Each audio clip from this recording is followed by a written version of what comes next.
ஒரு கலங்கி போன சூழல்கள் ஆண்டவருக்கு மகிமுண்டாட்டே நான் கேள்விகள் வருகிற போது தொடர்ந்து தினம் என்ன செய்கிறாங்களா, என்ன இப்படி இருக்கிறீங்க, என்ன இப்படி போறீங்க, எல்லாம் இப்படி செய்றீங்க, உங்க கடவுள் எங்கே எங்கே என்று சொல்லி தினம் கேட்கும் போது கொஞ்சம் கொஞ்சமா என்ன வருகிறதை பார்க்கிறோம்.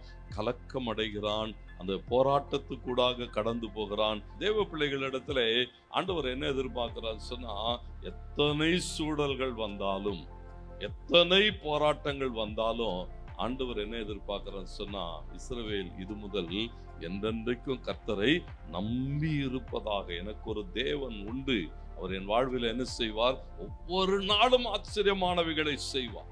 ஆண்டவருடைய வார்த்தையை நம்புறேன்னு சொன்னா உனக்கு என்ன இருக்கணுமா, அந்த கர்த்தருக்கு பயப்படுகிற பயம். தேவனுடைய எதிர்பார்ப்பு அதுதாங்க. நீங்க இதை செய்கிற போது நிச்சயமாகவே தேவன் என்ன செய்வாரா, அந்த நம்பிக்கையை கனம் பண்ணுவார்.